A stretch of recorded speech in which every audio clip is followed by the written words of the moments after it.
एक व्यक्ति ने फिर कहा महात्मा बुद्ध से, प्रभु मेरे मन में दुनिया भर की विचार भरे हुए हैं, मैं उन विचारों को निकालने के लिए आया हूं। महात्मा बुद्ध ने कहा कि वो विचार तुम्हारे कैसे निकलेंगे? तो कहा महाराज हम इसीलिए तो आपके पास आए कि हमारे मन में भरा हुआ जो अनन्य विचार है वो कैसे समाप्त हो, मेरा मन कैसे खाली हो। महात्मा बुद्ध ने कहा कि मन खाली हो जाएगा तभी मैं तुम्हें सन्यास दूंगा। जब तक तुम्हारा मन भरा हुआ है तब तक तुम सन्यास के पात्र नहीं हो। तो मन को खाली करो। तो कहा कैसे करें? महात्मा बुद्ध ने एक कहानी सुनाई। कहा कि तुम्हारी तरह एक और शिष्य एक और महात्मा के पास गया था। उसने भी यही कहा था कि मेरे मन को खाली कर दो, शांत कर दो। उस महात्मा ने अपने उन शिष्यों को कहा था वो मैं तुम्हें सुना रहा हूं। उस महात्मा ने प्रयोग करके बताया, एक मिट्टी का घड़ा लो और उस घड़े में पानी भरो और पानी भर के उस घड़े में कुछ पत्थर डाल दो।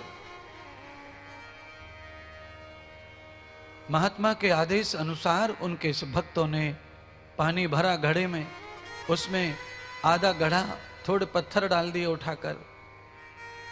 थोड़ी देर पत्थर पड़े रहे। महात्मा ने कहा तुम तो बहुत कला में निपुण हो, मैंने सुना है तुम्हारे बारे में कि तुम सुंदर सुंदर मूर्ति आकृतियां बनाते हो पत्थरों से। तो मेरी इच्छा है कि इसमें से एक पत्थर निकालो और एक मूर्ति बनाकर मुझे दिखाओ। उसने एक पत्थर निकाला, मूर्ति को तराशने लगा, काटने लगा छेनी हथौड़े से। बनाते बनाते उसका मूड खराब हुआ। उसने उस पत्थर को फेंक दिया और दूसरा पत्थर निकाला, उस पर भी मूर्ति बनाने लगा। वह पत्थर भी अच्छा नहीं था, उसके मन से रिजेक्ट हो गया, उसे भी फेंक दिया। तीसरा पत्थर निकाला, उसे को भी रिजेक्ट किया। चौथा निकाला, रिजेक्ट किया। कुल मिलाकर के जितने घड़े में पत्थर भरे थे सारे पत्थर फेंक दिए, पर मूर्ति नहीं बनी। सारे पत्थरों में कोई न कोई कमी उसे दिखी, मूर्ति बन नहीं पाई। तब महात्मा के पास उसने कहा महाराज सारे पत्थर मूर्ति बनाने के योग्य नहीं थे, इसीलिए पत्थर नहीं, मूर्ति नहीं बना पाया, माफ करो। महात्मा ने कहा इनमें क्या कमी थी? तो कहा सब में कुछ न कुछ कमी थी, इसलिए मूर्ति अच्छी नहीं बन रही थी। महात्मा ने तब उसे समझाया, मान लो जितने पत्थर तुम्हारे पास उपलब्ध थे पर्याय में, ऑप्शन में, अगर वो पत्थर तुम्हारे पास ना होते और केवल मटके में एक ही पत्थर होता और तब तुम्हें कहा जाता कि मूर्ति बनाओ, और तब तुम्हारा मन ये कहता कि एक ही पत्थर है, इसमें न मूर्ति बनी तो दूसरा पत्थर नहीं होगा तो मूर्ति कभी नहीं बनेगी, तो तुम क्या करते? तो फिर उसने ही कहा कि अगर एक पत्थर होता, चाहे वो जैसा भी होता, मैं अवश्य उसी में ही मूर्ति बनाता। महात्मा ने कहा बिल्कुल उसी तरह जैसे कलश में अनेक पत्थर भरे थे, पर्याय के रूप में एक के बाद एक पत्थर था, तुम्हारे मन में बार बार वही आ रहा था, ये नहीं वो अच्छा है, ये नहीं वो अच्छा है, ये नहीं वो अच्छा है। धीरे धीरे सारे पत्थर अच्छे नहीं रहे, सब रिजेक्ट हो गए और तुम अपनी कला को भी प्रदर्शन नहीं कर पाए, मूर्ति नहीं बना पाए। और एक पत्थर ही है ऐसा तुम्हारा मन निश्चित कर ले कि एक ही पत्थर है, दूसरा है ही नहीं, तो तुम ही उस पत्थर को अच्छी तरह गढ़ सकोगे। अर्थात महात्मा बताना चाहते थे जब आदमी अपने मन में यह निश्चय कर ले कि एक ही संकल्प है, दूसरा कोई विकल्प नहीं है, तो उसका मन खाली का खाली रहता है और वो अच्छी अच्छी मूर्तियों का निर्माण करता रहता है। अगर उसके मन में अनेक पर्याय हैं, ये नहीं तो वो, अरे क्या कमी है? कोई नाम थोड़ी लिखा है कि हमें इसी से ज्ञान लेना है, आशीर्वाद लेना है। हम यहां से नहीं वहां से ले आएंगे, वहां से नहीं वहां से ले आएंगे, सामान यहां से नहीं वहां से ले लेंगे।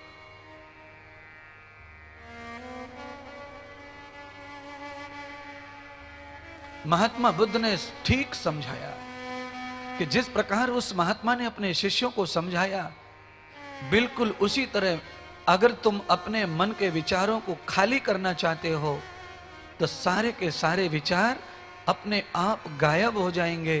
केवल तुम अपने मन में पर्याय मत रखो, ऑप्शन मत रखो। केवल दृढ़ संकल्प करके जब तुम शांति की ओर, सरलता की ओर, मौनता की ओर निकलोगे तो अपने आप ही निश्चित न्यास हो जाएगा, संन्यास हो जाएगा, त्याग हो जाएगा। न तक्तेन भुंजी था मां गृधा कस्य सिद्धनम। कैसे सिद्धि होगी अगर त्याग नहीं है तो? अस्य भोगे न त्यागम। भोग तो करो, भोग तो करो, पर भोग करते समय उसमें त्याग की भी भावना रखो। आप भोजन करते हैं सुबह, आपको कटोरी लगती है, थाली लगती है, गिलास लगता है, चम्मच भी लगती है, छोटी बड़ी प्लेट लगती है। कब तक लगती है वो? जब तक आप भोजन पूरा नहीं करते तब तक आपको वो सब लगता है। उसके बाद आप जब भोजन करके उठते हैं उस समय आपको थाली, गिलास, कटोरी, इन सारी चीजों का पर्याय नहीं रहता। आप खड़े होकर चले जाते हैं, आपकी पत्नी, माँ, जो भी घर में है वो उनको समेटते हैं। आपने भोजन के समय तक उनको देखा, प्यार रखा, भोग किया, यूज किया। अब आपको शाम को जरूरत है तो शाम के लिए आपने 8 घंटे उनका त्याग किया, पर सुरक्षा की। इसको ही भोग और त्याग कहते हैं। आप जिस भोग को भोगते हैं उसकी सुरक्षा भी करो और उससे मोह भंग करके थोड़ा दूर भी रहो, जिससे कि साधन भी बना रहे और साधना भी बनी रहे। तो आप न्यास की ओर है। अच्छा, आप में से कौन कौन रात में चश्मा लगा के सोता है? ले सवाल तो पूछा ही है, सवाल हंसने जैसा नहीं है। पर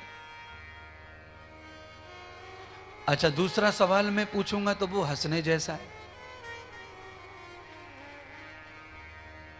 मैं आपसे कहूं कि बताओ कौन कौन कपड़े निकाल के सोता है, तो ये तो ठीक नहीं लगता, अटपटा था। पर चश्मे वाला सवाल जरूर ठीक है। आप सब लोग ये कह सकते हैं कि हम कोई भी रात्रि में चश्मा लगा के सोते नहीं हैं। अच्छा बोलिए, आप चश्मा लगा के रात में नहीं सोते? रात में आपको चश्मा की जरूरत भी नहीं है, तो क्या आप चश्मे को फेंक देते हो, तोड़ देते हो? क्या करते हैं फिर? हम चश्मे को सुबह के लिए सुरक्षित स्थान पर स्थापित करते हैं, करवट में ना आ जाए। सोते सोते हमारी बॉडी में 60 किलो वजन है, उसके नीचे आया तो टूटेगा, टेढ़ा हो जाएगा। तो हम चश्मे का पूरी तरह 8 घंटे त्याग करते हैं, पर उसकी सुरक्षा करते हैं, क्योंकि हमें सुबह वो साधन से काम है। रात्रि में हमने साधना की, शयन में चले गए, निद्रा में चले गए, स्वास्थ्य को अच्छा किया, और चश्मे का यूज नहीं था तो उससे हमने मतलब इतना रखा कि वो सुरक्षित रहे, उसकी रक्षा भी रहे और हम उससे दूर रहें और वो हमसे दूर रहे। क्योंकि रात्रि में वो हमसे दूर रहेगा तो ही सुरक्षित रहेगा। अगर रात में वो भोग में रहा तो अकारण ही रात में वो टूटेगा, परेशान होगा और मेरी आंख को, मेरे नाक को भी तकलीफ होगी, दोनों जगह हानि हो सकती है। रात में त्याग दिया तो दोनों जगह लाभ होगा, चश्मा भी सुरक्षित रहेगा और चेहरा भी सुरक्षित रहेगा। इसलिए ऋषि कहते हैं तेन तक्तेन भुंजी था मां गृधा कश्य सिद्धनम ईशावास्यमिदं सर्वम।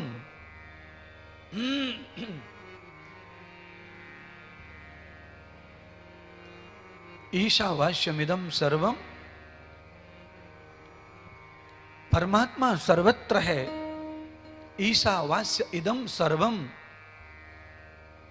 सब जगह भगवान है, ये सब जानते हैं। आप में से कोई भी ऐसा व्यक्ति नहीं है जो ये शब्द का अर्थ नहीं जानता, उत्तर न जानता हो। आपके क्वेश्चन में आया, आपके पेपर में आया कि भगवान कहां कहां है, तो आपके सबके उत्तर यही होंगे पेपर में कि सब जगह भगवान है। एक आध आदमी ज्यादा भावना में आ जाए तो वो उत्तर में ये भी लिख सकता है ऑप्शन में कि दिल में है भगवान, हमारे अंदर है भगवान। एक आध आदमी ऐसा भी लिखेगा, पर दिल में है, अंदर है, यह लिखने वाले को नंबर कम मिलेंगे, और जो सर्वत्र भगवान के बारे में लिखेगा उसको नंबर पूरा मिलेगा, क्योंकि सर्वत्र में दिल भी आ जाता है, अंदर भी आ जाता है और बाहर भी आ जाता है।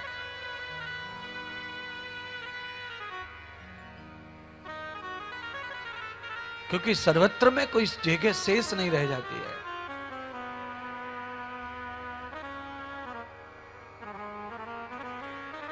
महात्मा बुद्ध ने सीधा उपदेश दे दिया कि अगर तुम्हें न्यास करना है, परमात्मा से जुड़ना है, तो अपने मन के बोझ को खाली करो, अपने मन में जो भरा है उसे खत्म करो। और वो खत्म तब होगा जब विकल्प ना हो, केवल संकल्प हो, निश्चय हो, दृढ़ता हो और शांति हो, सरलता हो। शिष्यों ने पूछा, सरलता से तो लोग खा जाएंगे, आप सरल हो जाएंगे, शांत रहेंगे, कुछ नहीं कहेंगे तो लोग तो आपको चबा जाएंगे, लोग तो बहुत खतरनाक है। जैसे को तैसा तो जवाब देना पड़ता है।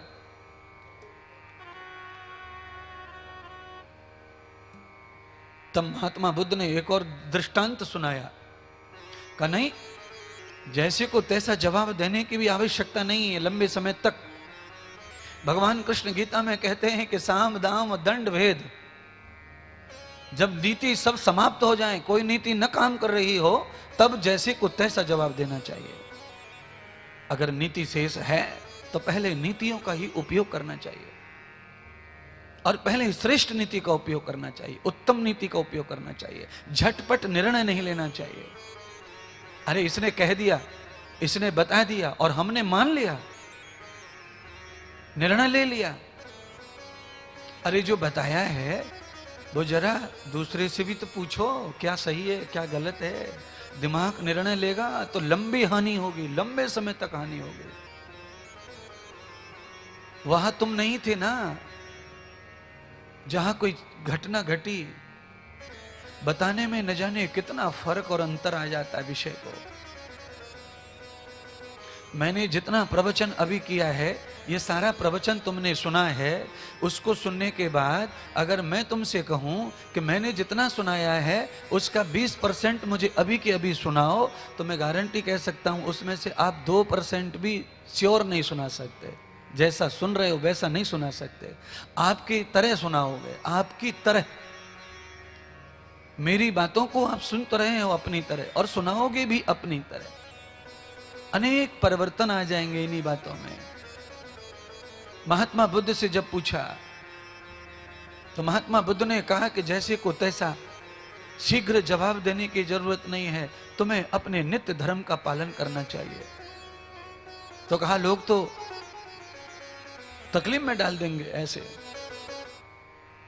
लोग तो अपनी बुद्धि से निर्णय लेते हैं, उनको कौन समझाएगा। किसी ने किसी के बारे में बुरा कहा और उन्होंने बुरा को मान लिया, तो वो तो बुरा ही मानेंगे जिंदगी भर और बुरा ही समझेंगे।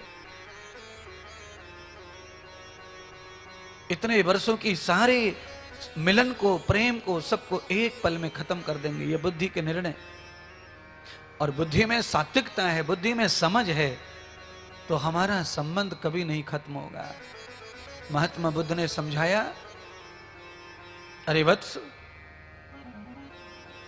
तलवार लेकर के कुछ लोग एक सांप को मारने के लिए दौड़े।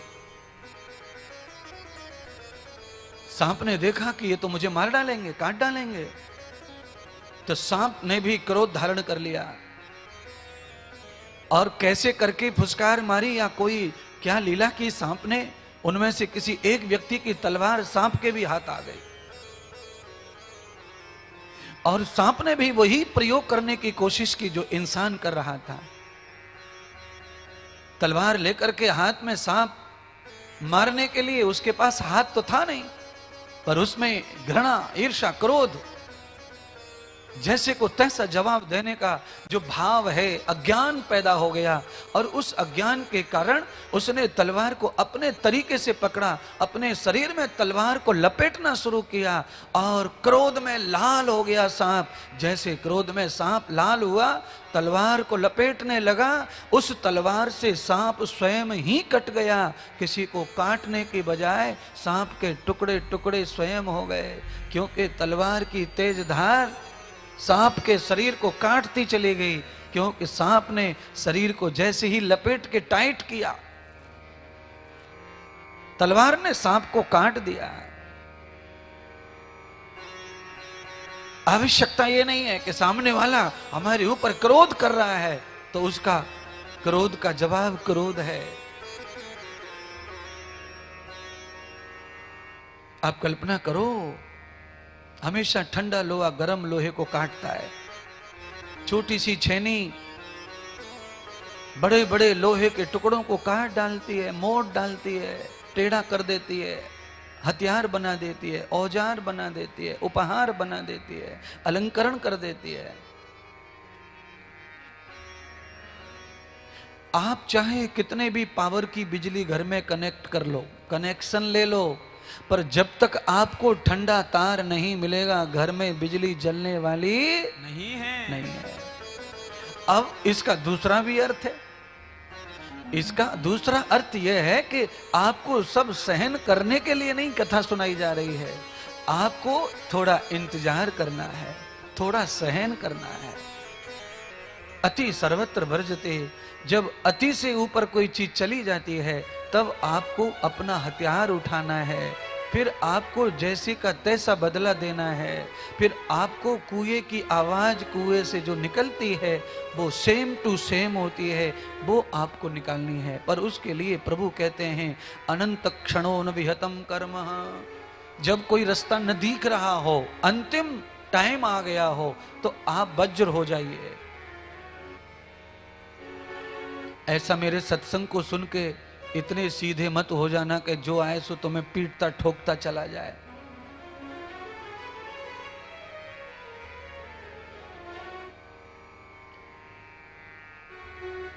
महात्मा गांधी को किसी ने थप्पड़ मारा था, वो कहावत आप जानते ही हो, बंदर महात्मा गांधी के। एक थप्पड़ मारा, दूसरा गाल कर दिया। दूसरा थप्पड़ मारा नहीं किसी ने, एक थप्पड़ मार दिया। महात्मा गांधी ने विरोध नहीं किया, दूसरा गाल कर दिया, पर दूसरे गाल पे थप्पड़ नहीं मारा। क्यों? दुनिया में परमात्मा निवास करता है, भगवान दुनिया में है, सर्वत्र भगवान विराजमान है। वो अति अन्याय कभी नहीं होने देते।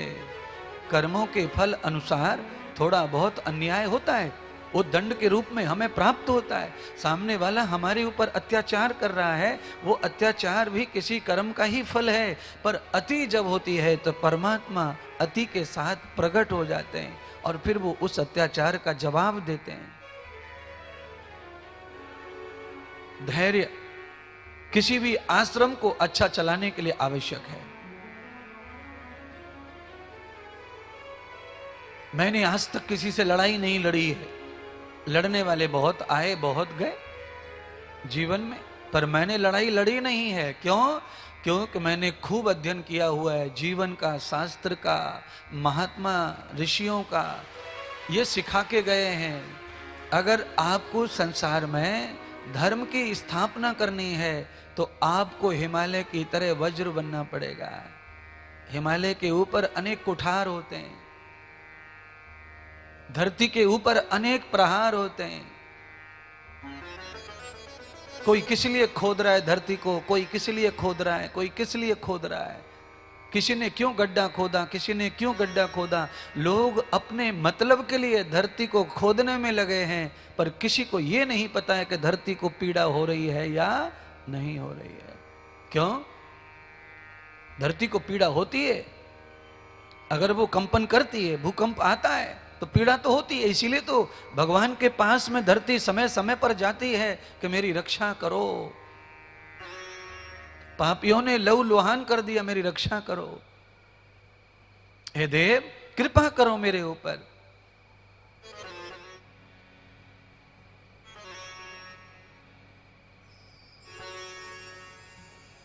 पर धरती पे धैर्य है, धरती में धैर्य है, संतोष है। इसलिए उसने आतंक को धारण कर रखा है, परेशानियों को भी धारण कर रखा है, और उसकी वजह से ये सारा अखिल ब्रह्मांड टिका हुआ है। मैं कथा कह रहा हूं, आप कथा सुन रहे हैं, ये टेंट पड़ा हुआ है, सबने सहारा धरती का लिया हुआ है। आपकी कुर्सी ने, मेरी व्यासपीठ ने, टेंट के खंभों ने, पूरे जगत ने धरती का सहारा लिया है। और इस धरती में ओत प्रोत परमात्मा शिव समाये हुए हैं, प्रभु समाये हुए हैं। इसीलिए तुम्हें भी धरती के गुण से कुछ गुण लेना पड़ेगा। क्यों लेना पड़ेगा?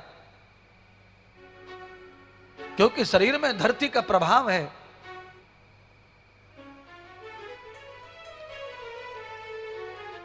पांच तत्व से शरीर बना है, तो एक तत्व तो धरती है।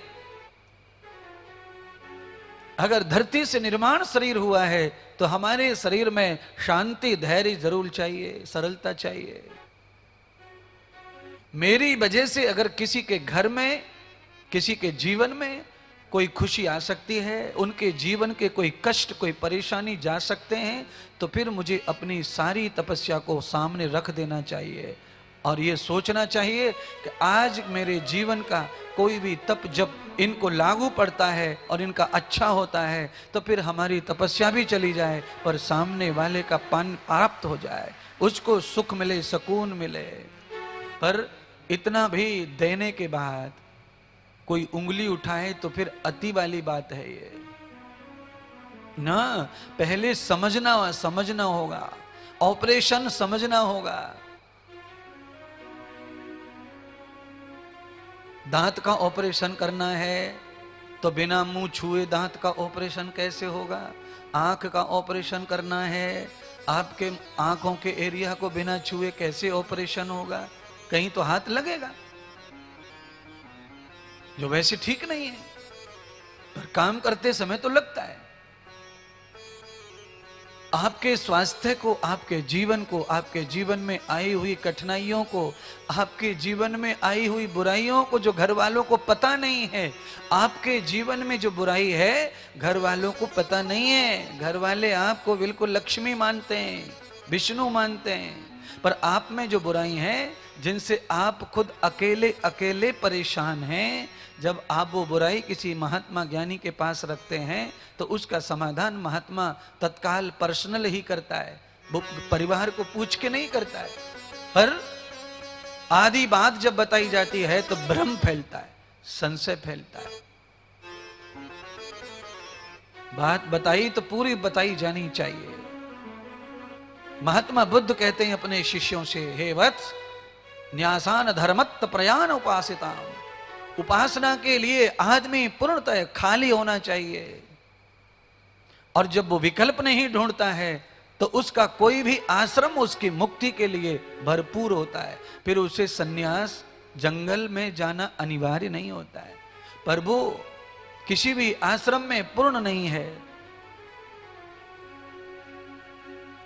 तो फिर उसका हर आश्रम झूठा सिद्ध होगा, उसका लाभ उसे नहीं मिलेगा। महात्मा बुद्ध ने अनेक उपासना के लिए मार्ग दिखाए, पर पहले कहा कि पहले मौन, शांत होने की आदत डालो। अगर तुम मौन और शांत होने की आदत बना लोगे तो धीरे धीरे तुम्हारे अंदर श्रवण करने की आदत आ जाएगी। और जो व्यक्ति श्रवण करने की आदत कर लेता है और वो जो श्रवण किया है उसे मौन कर लेता है, बक बक नहीं करता, वो एक बड़ा राम जी का भक्त कहलाता है। दूसरी भक्ति मम कथा प्रसंगः, जो मेरी कथा श्रवण करता है वो मेरा परम भक्त है, भगवान कह रहे हैं। उस भक्ति को पाने के लिए मौन हो जाओ, जो सुना कानों से उसे अंदर धारण कर लो, चाहे वो बुराई होगा पर उसे अंदर। अच्छा और बुरा दोनों प्रकार का पानी जाता है नदी में। कई नालियां, कई मोरियां, कई घर ऐसे हैं जो बारिश के पानी को शुद्ध का शुद्ध, प्योर का प्योर पहुंचाते नाले में। छत पे कोई गंदगी नहीं है, धूल मिट्टी नहीं है। जैसी बारिश होती है वैसा पानी पाइप से निकल जाता है शुद्ध। और कई छत ऐसी हैं जिनमें पहले से ही गंदा भरा पड़ा है, पानी पवित्र आता है पर छत पे गिरते से अपवित्र हो जाता है, वो भी उसी नदी में जा रहा है। पर दोनों जल जब जाते हैं किसी पात्र में, उसका नाम हो जाता है गंगा। क्यों? एक पात्र का नाम गंगा है, उसमें आने वाला जो जल है वो गंगा जल है। यमुना पात्र का नाम है, उसमें आने वाला जो जल है वो यमुना जल है। नर्मदा पात्र का नाम है, उसमें बहने वाला जल नर्मदा जल है। और ये शरीर मानव, ये शरीर का नाम है, इसमें बहने वाला जो धर्म है वो मानवता है। वो मानवता जब आएगी तब ये मानवता कहलाएगी, नहीं तो पात्र में तो सब तरह का भरा हुआ है। इस गली का, इस नाले का, सीवर का, गटर का, सब पानी जा रहा है नदियों में। और उसी नदी में से अपन भर भर के गंगा पूजन करवा रहे महाराष्ट्र में लाकर। गंगा पूजन, गंगा पूजन क्यों? क्योंकि उसमें गटर का पानी नहीं रहा, अपने आप नदी उसे शुद्ध कर लेती है। ज्यादा लंबे दूर तक पानी अगर बहता है तो ये धरती के अंदर, सूरज के अंदर ये गुण होता है कि सूरज और धरती मिलकर के गंदगी को पूरी तरह समाप्त कर देते हैं। पानी पूरा निर्मल हो जाता है, पूरा सागर समुद्र पूरा का पूरा पवित्र हो जाता है। इसीलिए धूप किसी भी चीज को शुद्ध करने का काम करती है।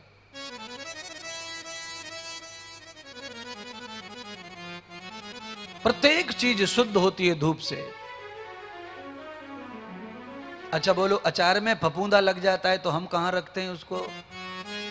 घी में फफूंदा लग जाए तो हम कहां रखते हैं उसको? अच्छा बोलो, गुदड़ियों में बांस आने लगे तो कहां रखते हैं हम उनको? चदरिया में, अलमारी में, गोदरेज में रखी हैं, सॉल, कपड़े, लत्ते, पर ध्यान नहीं दिया। 7-8 महीने पड़े, बदबू फेंकने लग जाते हैं, नए कोरे कपड़े में बांस आने लगती है, तो वो बांस कहां समाप्त होती है फिर? धूप में। क्योंकि उसके अंदर जो दोष पैदा हुआ, उस दोष को सूरज की तेज तर्राट जो किरणें हैं वो समाप्त कर देती हैं। ऐसे ही जीवन में जो दोष पैदा हो जाता है रखे रखे भोगते भोगते, वो ऐसे ही सत्संग में आकर के जब ज्ञान की किरणें पड़ती हैं तो वो शुद्ध हो जाती हैं, उनमें आनंद की प्राप्ति होती है। फिर बाबा ने पकड़ा मेरा हाथ, हो गई मेरी बल्ले बल्ले। वो तो रहता मेरे हर पल साथ, वो तो रहता मेरे हर दम साथ, हो गई मेरी बल्ले बल्ले। जब से भोले ने पकड़ा मेरा हाथ, हो गई मेरी बल्ले बल्ले। जब से हो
किनारा है।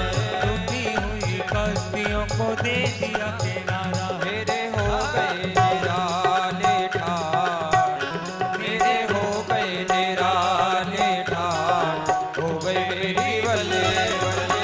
मेरे हो गए निराले ठाठ, हो गई मेरी बल्ले बल्ले। जब से भोले ने पकड़ा मेरा हाथ, हो गई मेरी बल्ले बल्ले। ओ जब से भोले ने पकड़ा मेरा हाथ, हो गई मेरी बल्ले बल्ले।